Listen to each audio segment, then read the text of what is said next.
Bonjour, aujourd'hui nous sommes avec une personne spéciale, donc nous sommes avec Mégane. Bonjour Mégane. Bonjour Clément.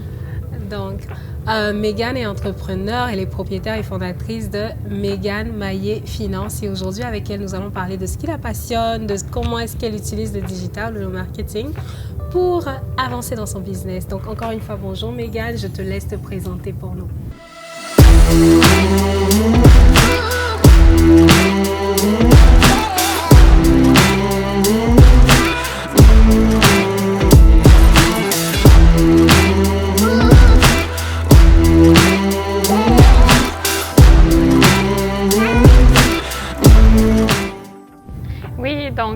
En fait, Mégane Maillé, je suis conseillère en sécurité financière depuis un an. En fait, j'ai démarré mon entreprise en septembre 2022 et je travaille principalement avec des nouveaux entrepreneurs pour structurer leur entreprise et vraiment bâtir une structure financière qui leur permet de supporter une croissance.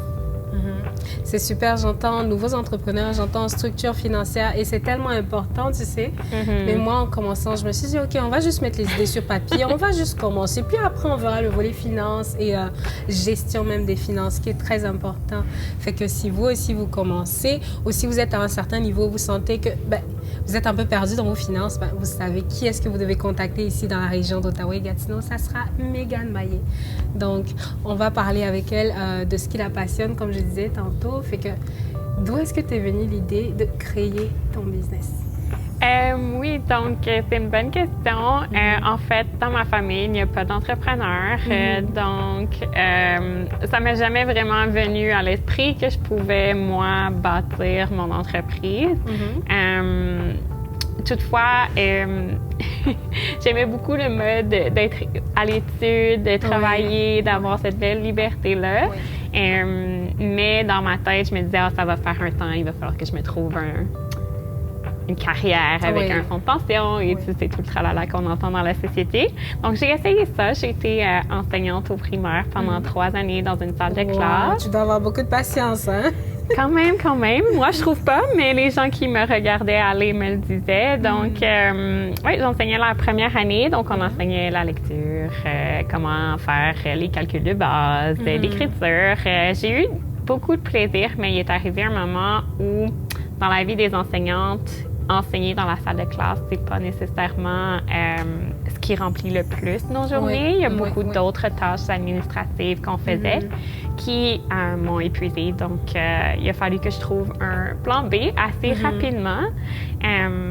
Donc, j'ai fait beaucoup de recherches, le Ikigai, de développement personnel pour voir qui j'étais vraiment et qu'est-ce que j'aimais faire.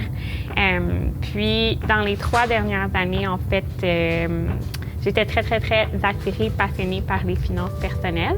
Donc, il y a juste un moment où j'ai eu une illumination, puis j'ai dit, je pense que ça va être ça. Je vais accompagner les gens à partir de toutes les connaissances que j'ai récoltées au travers des années pour les finances, mais aussi pour la psychologie derrière les finances.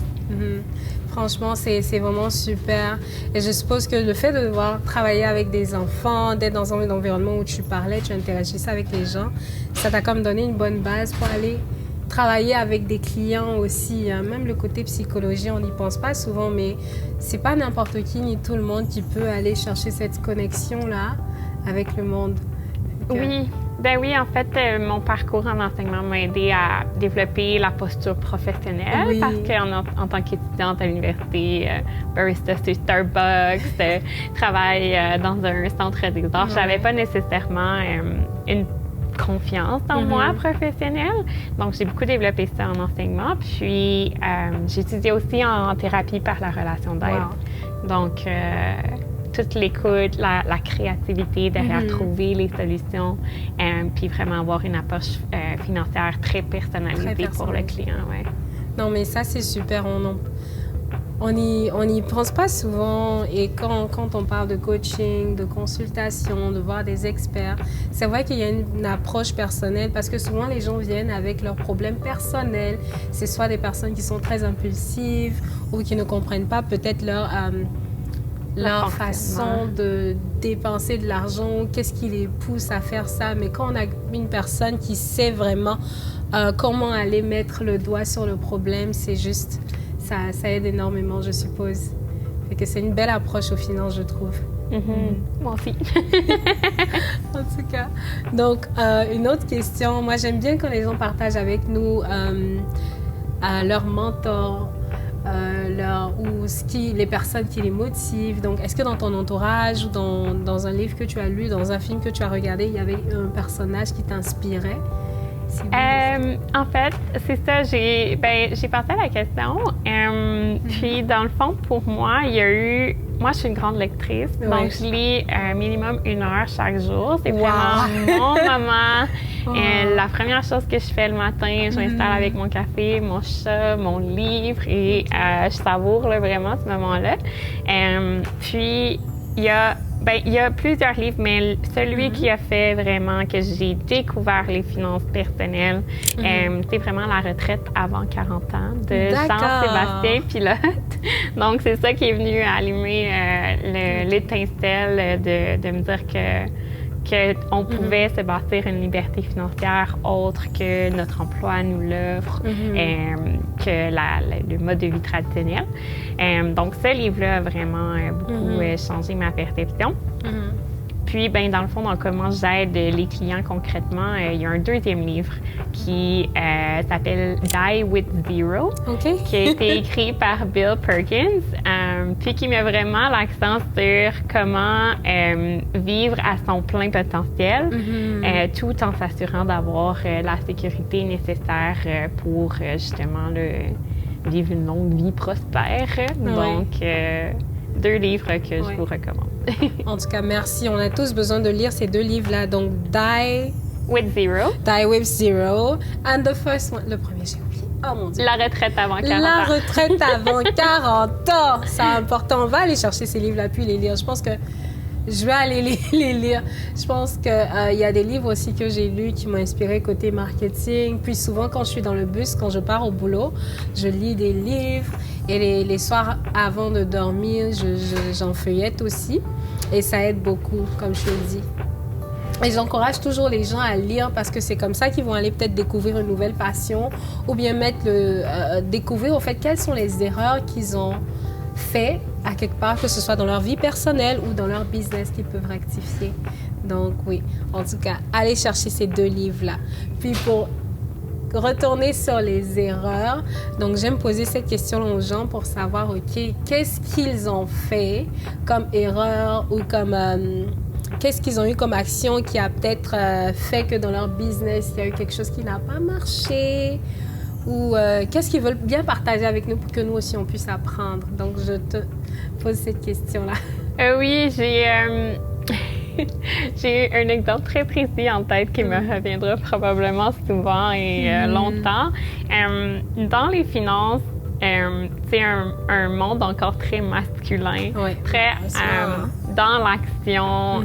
Il y a des stratégies de vente, il y a des façons d'amener le client à acheter.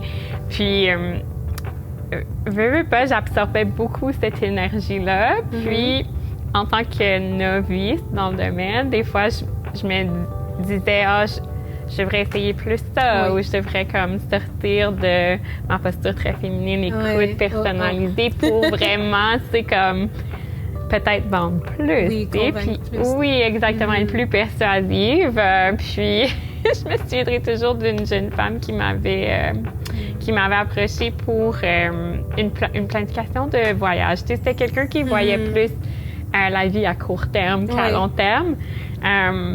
Puis là, je lui avais parlé de planification de retraite. Et peut-être que de voir à long terme l'aiderait à bien structurer son court terme.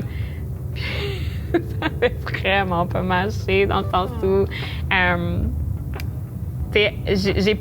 j'ai pas répondu à son besoin à ce moment-là. Donc, clairement, là, après ça, d'avoir parlé avec des experts de vente puis de prospection, ils m'avaient dit « Ouais! » un petit peu, il faut que tu la travailles un petit peu plus là, pour l'amener à... Oui, pour l'amener à te comprendre, oui. Donc, des fois, malheureusement, il faut comme aller chercher, aller dans la direction du client, hein, de ce que le client veut, hein, malgré eux. Oui, ben oui, puis ça me fait penser à une phrase qui me revient pas malheureusement, mais c'est comme tu lui vends ce qu'il veut, tu sais, dans le fond, mais tu lui donnes ce qu'il a besoin, ultimement. C'est ça. Ah, d'accord. Tu sais, moi aussi, j'ai souvent du mal, je l'avoue à mes débuts. Chaque fois que j'avais en face de moi des gens qui me disaient, OK, moi, je veux que ce soit fait comme ça, comme ci, comme ça, tout doit être fait selon moi. J'avais du mal avec ces personnes-là parce que dans ma tête, je me dis, c'est moi la marketeuse, c'est moi la créative ici, laisse-moi. C'est toi l'expert. C'est ça, laisse-moi développer mon plein potentiel. Tu m'as appelé pour une raison, so I got this. Toi, juste dis oui à tout, tu vois. Fait que je mettais pas dans la place de l'autre personne et j'essayais pas de comprendre comme la vision de l'autre pour aller dans son sens, mais c'était plus comme moi. Et non, je comprends. Mais par contre, tu as eu quand même la bonne approche, tu as essayé parce qu'il faut quand même planifier à long terme aussi. Être court-termiste, c'est bon petit temps, mais après, dans 10 ans, dans 40 ans, un peu comme le titre du livre dont tu parlais, on va regarder en arrière puis se dire que, OK, on a fait des erreurs. Peut-être qu'il y a des voyages qu'on a planifiés, qu'on aurait pu planifier autrement. Fait que, non, je comprends d'où est-ce que tu viens avec ta manière de faire. Ce qui est une bonne approche, en tout cas, pour moi. Merci beaucoup.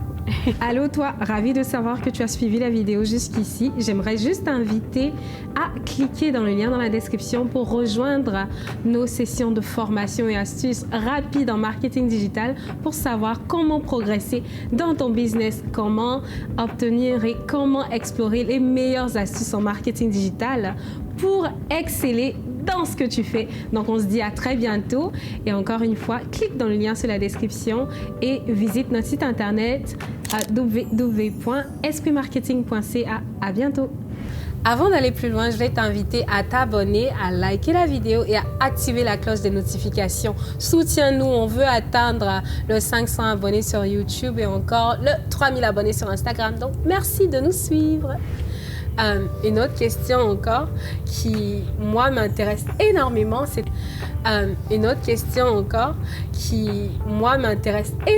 c'est ton marketing parce que je vois sur tes réseaux sociaux, surtout sur Instagram. D'ailleurs, c'est quoi le nom de ton Instagram, ta page Instagram? Mon Instagram, c'est vraiment comme on l'a dit, là, donc Mégane Maillé Finance, au pluriel.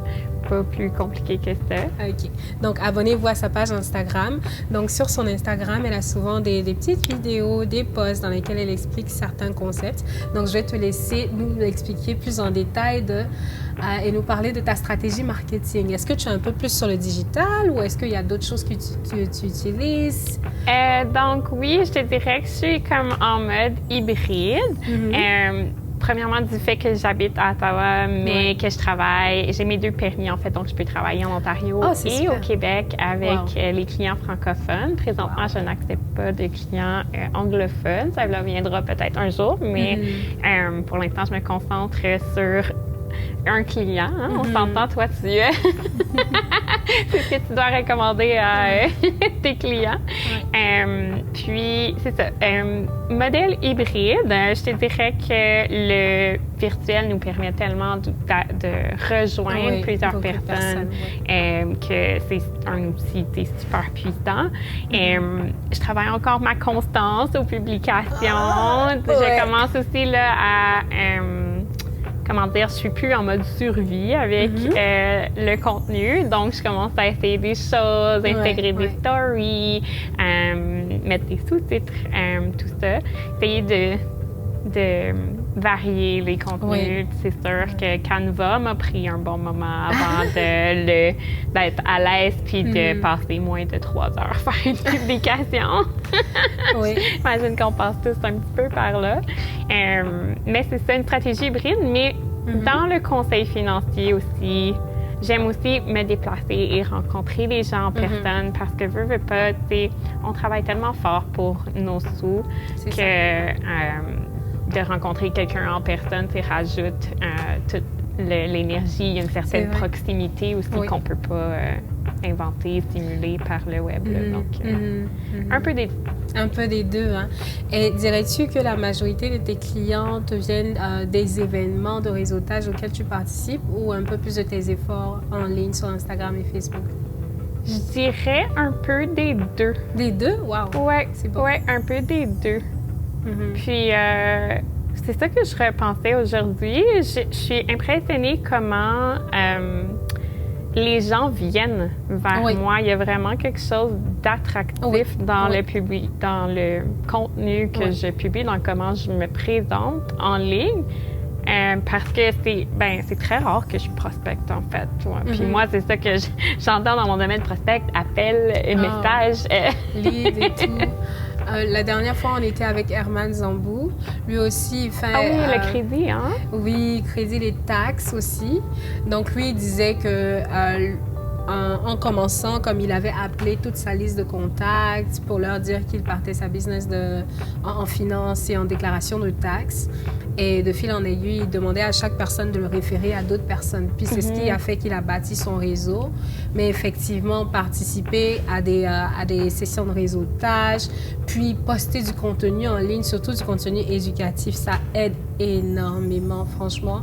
Et ce que tu postes, en tout cas, c'est du bon contenu, fait que je comprends pourquoi les gens t'approchent un peu plus. Et dans ta manière de faire, est-ce que tu priorises les vidéos ou est-ce que c'est vraiment comme les posts, les carousels? Pour l'instant, je fais plus de publications longues parce que j'adore écrire. Donc, sur Instagram, j'essaie d'avoir une photo, tu sais, comme un petit peu plus attractive ou un visuel qui est beau, mettre un petit peu de musique. Puis là, écrire vraiment le contenu, tu sais, le fameux contenu éducatif. Le contenu inspirant aussi, c'est quelque chose qui me vient comme naturellement de parler de mon histoire, puis tout ça. Donc, mais j'essaie quand même la vidéo. C'est juste que c'est un petit peu comme le même chemin que Canva. Je suis moins habile, puis je suis quand même... J'ai comme un petit côté comme pas perfectionniste, mais qui aime que les choses soient bien faites. Donc, les sous-titres, comme couper au bon endroit, rajouter un petit zoom, là. Non, je te comprends. Aïe, aïe, aïe. Mais moi, tu sais, des fois, je poste des vidéos qui sont juste comme... Et des fois, j'essaie de travailler un peu plus sur le montage, sur les aperçus, les mouvements et tout. Mais des fois, il faut juste y aller parce que quand tu vois le nombre de vidéos qui n'ont même pas de qualité, le son est souvent bizarre, puis les gens les postent juste parce que ce qu'ils disent dans la vidéo a du sens. Le message est important, c'est juste... OK. Mais non, je te comprends. Des fois, il faut juste balancer puis faire les deux, franchement. Avant de terminer déjà, est-ce qu'il y a un ou deux conseils en matière de finances que tu pourrais donner aux personnes qui nous regardent aujourd'hui? Oui, certainement. Un conseil, je pense, en fait, les deux conseils qui vont toujours vous aider, peu importe votre situation financière actuelle, peu importe que vous soyez entrepreneur, que vous soyez salarié ou juste un humain qui vit sa vie, je dirais... vivre en dessous de ses moyens. Je me cache, hein? Ça commence fort, hein? Ça commence... Donc, essayer, ou si c'est pas possible, c'est d'augmenter son revenu, tout simplement. Hein? Donc, de chercher... Clémence! C'est correct, on te verra après. Je suis coupable, hein? Non, on doit se voir.